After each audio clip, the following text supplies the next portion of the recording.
Many of you were members of our club back when Admiral Center first joined our ranks in 1996. He was still in uniform at that time and didn't retire until completing 35 years of service in 1999. Bill spent the next 7 years as president of the Washington Council on International Trade, and then he served as our Sergeant-at-Arms, our VP of Service, president of SRSF, and then president of our club in 2006-2007. Many of us revisit Bill's pretty good rules for life on a regular basis. They were his notable closings for each meeting. He still lectures and teaches mostly in other people's classes because he says that he doesn't have to grade any papers that way. And rumor has it that he's really bad at retiring, that he's tried 4 times and still can't do it very well. And in fact, even when he retires, I have a pretty good idea of what he's going to spend his time on. He has a grandpa, is it grandpa camp? Grandpa day camp. Grandpa day camp for his 2 granddaughters, and I want to go. I mean, these are amazing excursions. So please welcome Admiral President Bill Center.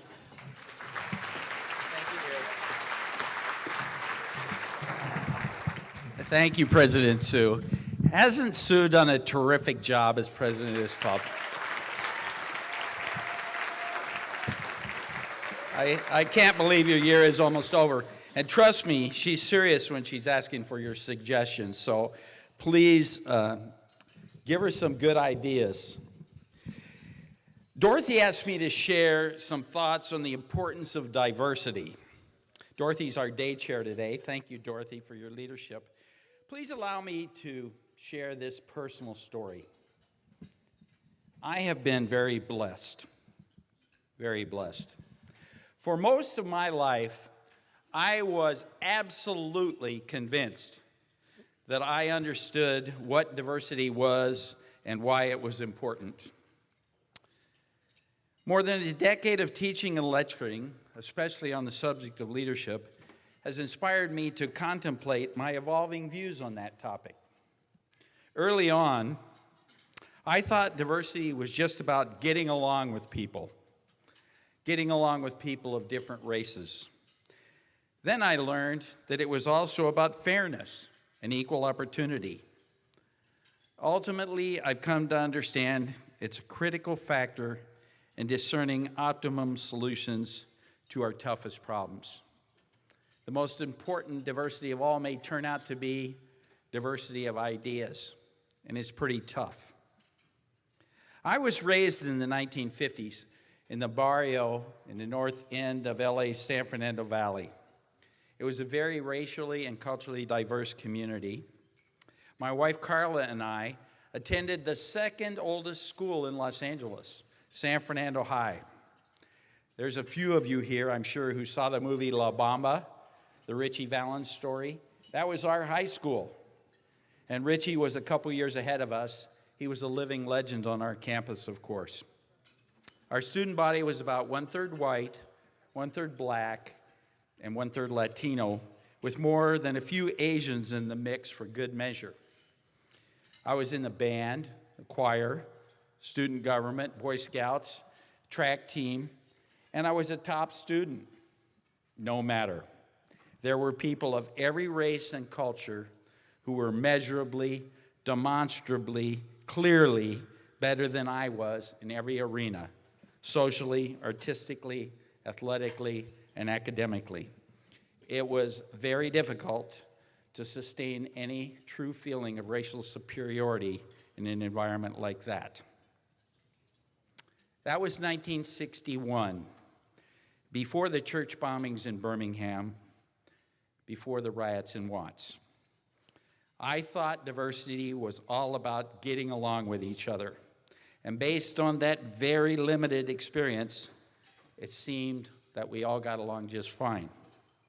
Of course, we know things weren't just fine for everybody. In 1964, I entered the Naval Academy with about 1,400 other young men. That's right, all men. Only 1%, 14 of those 1,400 were black. As I recall at the time, I thought, well, that's interesting. And then more than a few of my classmates expressed their unhappiness that even that token number had been admitted to the academy. They quickly learned it was better to keep their opinions to themselves, although nobody really said that those opinions might be wrong. One of those black classmates was Major General Charlie Bolden, United States Marine Corps, a combat pilot and a space shuttle pilot who is now the director of NASA. Our black classmates were exceptional people. They had to be. In the 1970s, our Navy finally had to confront the fact that we really still practiced a lot of institutional racism. We tackled it as only a military institution can, head on, with rule changes, education, and training. I know my friend Pete Corelli can remember those years because the Army, the Navy, the Marine Corps, the Air Force, we all went through this together, and it was a transformative time for us. Ultimately, America's military helped set the standard for our nation in terms of awareness, fairness, and equal opportunity. I emerged from that decade, the decade of the 70s, convinced that diversity was mostly about equal opportunity and fairness. It was just the right thing to do. In the midst of that decade, in 1976, the Navy sent me here to Seattle, to the Evans School at the University of Washington, and I encountered a whole new level of diversity. Remember, I attended the all-male Naval Academy, and then I spent 8 years after graduation aboard all-male ships. I hadn't spent much time around women, any women, including my wife. Even in the 1970s, fully half of my Evans School classmates were women. Carla laughed as she watched those ladies struggle, trying to, as we said in those days, raise my consciousness. My language and behavior improved slightly. I was really impressed by those women. They were an impressive bunch, and they made a big dent in me. But after graduation, I headed back to sea, back to that all-male environment, and spent literally no time working or around women until I finally went back to the Pentagon in 1990. The infamous tailhook sexual harassment episode occurred in 1992, shining a bright light on another Navy cultural shortfall.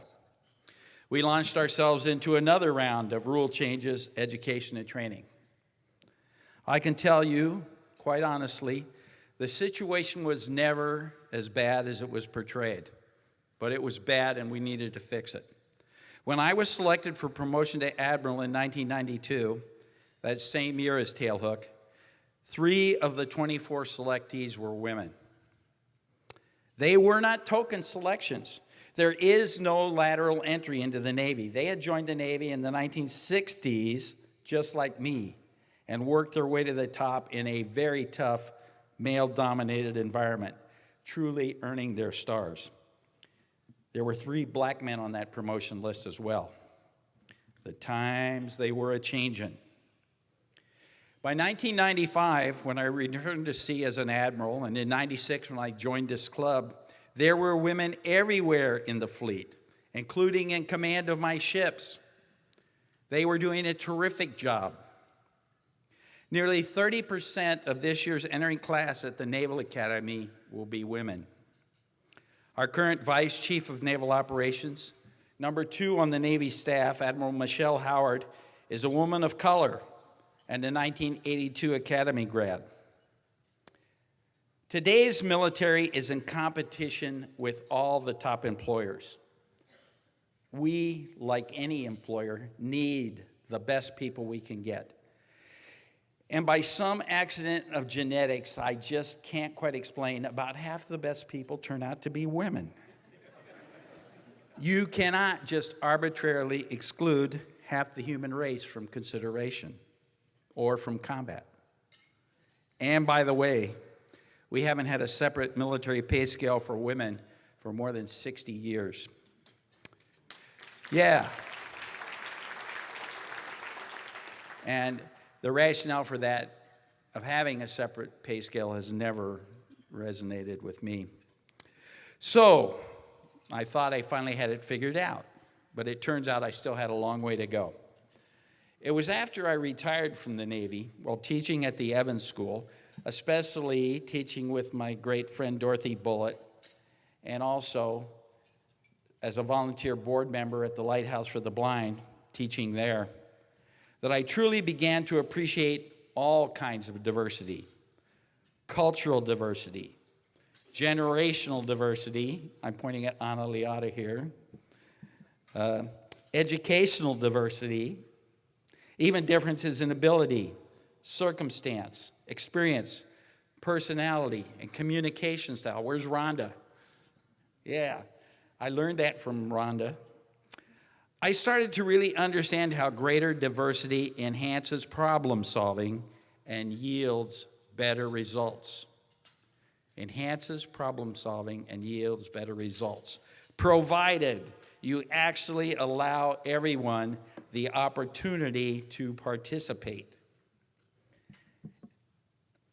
Even so, I'm forced to confess, I still struggle to work collaboratively and harmoniously, and to peacefully and constructively exchange ideas with folks who don't agree with me about stuff. You know, stuff like climate change, the minimum wage, tax rates, presidential candidates, or even about new songs for the Rotary Rogues.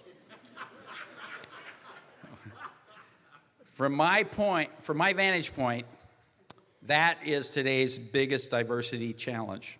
And it isn't helped by our newfound ability to selectively tune out news, opinions, and ideas that we find disagreeable. Many of us are living in an echo chamber of our own making. I'm striving to overcome that by force-feeding myself a diet of conflicting views and ideas. It is not easy to swallow, but I know it's good for me, like tofu or Brussels sprouts. I learned to like them both, but I had to take that first bite. So diversity isn't simply about getting along with each other, although that's a good thing. I agree with Rodney King. Why can't we all just get along?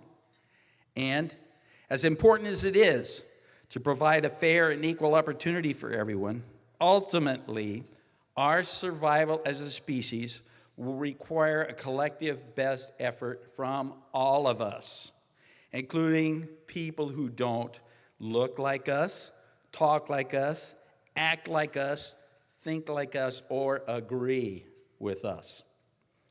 The challenges facing humanity are daunting. Think about this. Odds are at least half the people I disagree with have a better understanding of the problems and possible solutions that I do. So I keep reminding myself of one of my own favorite rules for life. We must try harder to understand than to explain. And I know, at least for myself, it helps to start by assuming that not everyone who disagrees with me is an idiot. Other than that, I have no opinion. Thank you.